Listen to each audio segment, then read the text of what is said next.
Today on Celebrity Lemonade Stand, podcasters and authors, the LadyGang, Becca Tobin, Kelty Knight, and Jack Vanek. They have recorded more than 500 podcasts covering everything from celebrity gossip to unfiltered talk on life and love. Now the LadyGang is spilling the tea with their new book, Lady Secrets. I'm excited to have Jack, Kelty, and Becca in the building because you guys have one of the most popular podcasts out there, LadyGang. Hey. Now you have the new book, Lady Secrets. Yeah. I am so excited to get into all of this. So we got to talk about you guys becoming friends. You seem like you've been friends forever. How did this friendship come to be? Well, we actually hate each other. You're good fakers. The secret's out. Yeah, enemies. Yeah, Right. Kelty and I lived in New York at the same time. She was a Radio City Rockette. I was dancing on Broadway, and we would bump into each other in that world. She and I just felt like we were so sick of waiting to get picked, for acting jobs or for hosting jobs, and we needed something that was all of our own. So Kelty had the foresight to know that podcasts were about to be really big. But then we were like, well, we have no street cred. We have no education past, tap dancing. Yeah. And so we needed a female entrepreneur, and that's Jack, who's self-made and kind of a boss. So you guys talked about the LadyGang. Okay, Yeah. how did you even come up with that name? Y'all sound like y'all coming in thuggish. Like what? We actually had a different name for the first 11 episodes of our podcast, and then we got sued because we didn't. We didn't get sued. The name is kind of like Voldemort, like we don't say it anymore. Oh, okay. But we did, this was before Someone I joined. else owned it. The trademark. Somebody Gotcha. else owned the trademark of the podcast and was going to sue us if we didn't change the name. Yeah. So, So we changed the name, and then we basically wrote out every name for a club and every name that represented like women, girl, lady, and then we're like, well, we're a gang of ladies. It seems like you have a very loyal following. I mean, you're going on tour right now, and people are coming out in droves to be Yeah, part of it's the VIP, crazy. to be part of, just to get an Yeah. opportunity to get to know you guys. What does that feel like? So it's crazy coming to these shows, and there are hundreds of girls that the podcast has changed their lives in many different ways, whether it's like a silly way or a really heartfelt way. So it's pretty crazy, to actually see everybody in person. So what is the key to creating that successful podcast, do you think? Because so many people have tried it and not succeeded, especially not to your level. I think part of it is when we started, they had no other options. So it was like, if you want to listen to a podcast with women, it was just us. So we trapped a few listeners right away. And then I think they stuck around because everyone was like, we're so authentic, we're so real, all this stuff, but we genuinely were. I don't think you talk about, your boyfriend finding your dirty underwear in the parking garage without getting some street cred for being really authentic, and that's sort of what we did on the LadyGang from the beginning. So it seems like you guys put everything on the table, you're so transparent, and nothing's off limits. Do you think that that has contributed to your success? We're not trying to be above any of our listeners at all. We're three ladies just living their lady lives, and it's messy, and it's cringy, and it's embarrassing, and it's smelly sometimes, and it can be very vulnerable, and we're just trying to live our lives just as women. It's not us trying to be like, we're gonna tell you how to do it. And I think We don't know how to do it. because we are literally stumbling along the way. So I think that that's what resonates with all of our listeners because we're just we're another gal on the street, really. But you guys have also become a brand. You're not just a podcast, have merch out, you have the book out. So you gotta talk to me about Lady Secrets. It seems like it's so fun and it's also like a peek in on your show. Jack designed that cover, by the way. No way. Yeah, and I design all of our merch. I do kind of all of the branding with the LadyGang. But the Lady Secrets is kind of, we started our podcast sort of sharing our lives, and some of those things are secretive things. Yeah, we had the whole community write in anonymous secrets. We set up a hotline, 1-844-SEXY-LADY, where you could call and you could just blurt out your deepest, darkest secret. We couldn't call you back. We didn't know your name. So it really was anonymous. And out of 10,000 submissions, we chose the juiciest ones to go into this book. How did you guys narrow that down? That must be so hard. A lot of listening and a lot of reading, a lot of secrets. Some of them were too scary to put it in the book because they might be illegal and we don't want to feel liable for that. And then some of them were kind of boring secrets. So we got the best of the best. Yeah. Okay, and when you're making these decisions, not only on what secrets go into the book, but on the merch, on the business, on where do you go, even if you should take a tour, how do you do that? Because there's three of you, and sometimes people can butt heads when th're in a business together. We vote. Yeah. Really? We vote. The reason this book exists is because I got voted out of not doing it. So they wanted to write a book and I didn't. So It is almost better having 3 partners than 2 because the majority rules in any situation. in anything. So this is different from some businesses, because some businesses, they have the product or they have something they're pushing, but you guys are really the product. You are the brand. You are the business.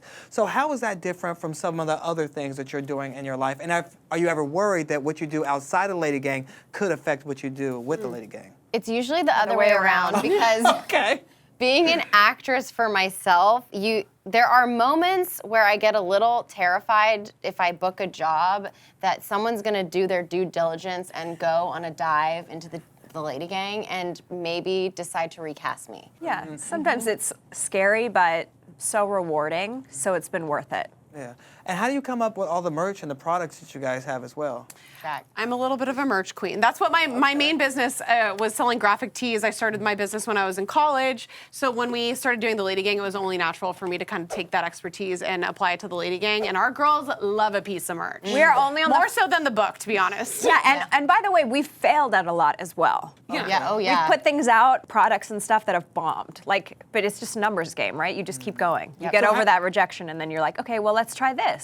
And there are a lot of times where that happens in businesses. So how do you get over the bad stuff or the challenges that have happened along the way to continue to have the energy to go forward? We make it so we kind of have like a fail-safe situation. So if this one basket is horrible and it failed, we didn't put all of our money into it. We didn't invest everything that we have into it, so now we can have other things to rely on. We're still doing our full-time jobs on the side and more, but Lady Gang is definitely our priority. Yeah, definitely. We like turned our side hustle into the main hustle, and our main hustles became the side hustles. And what about advice for other entrepreneurs? Is there anything you learned along the way, like do not do this or definitely do this?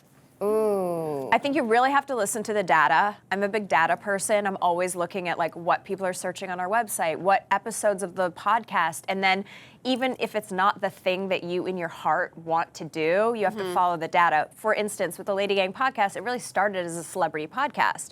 And we had big name stars on every single week. And then for some reason, we couldn't book someone some week. And we started just doing the 3 of us. And that episode blew with the others out of the water. And then every time it's just the 3 of us talking about our own lives, those episodes kept doing better and better and better. So now we barely have a celebrity on, and we're mostly just doing the 3 of us, but like we really had to listen to that data and really look at what do people want, what are they attracted to, what are they searching for. Come on, get back to the ladies.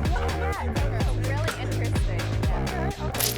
We're gonna play the game called Celeb Squeeze. So Okay. I have 4 high-profile celebrities in my hand. I'm gonna ask you rapid-fire questions. Okay. You'll answer them using one of these faces Yep. and tell us why you picked that person. Got it. So we have first up George Clooney, actor and producer, of course. Yep. We have actress and singer Leah Michelle, who Yeah. Bubba knows well. We have comedian and actress Chelsea Handler, and of course the boss lady herself, former Real Housewife of New York star Bethany Frankel. had her on our Had podcast. 3 of these people on the podcast. And need I wrote a George. story about George Clooney in the book. Okay. All right, so the first question is, who would you want to co-author your next book with? Chelsea Handler, she's the queen. I mean, her books have all been some of my favorites. So. Yeah. I mean, it's basically the inspiration behind both of our books. Yeah. Yeah, 100%. Who would you want to spill your secret, or not spill your secrets for that matter? I think Leah probably has the most the Dirt on you. Okay. I think there's a lot of dirt in this pile. Yeah, She's got some no. dirt on me. Okay, next up, who would make the best audiobook for Lady Secrets? George Clooney, mean, that we're voice. choosing.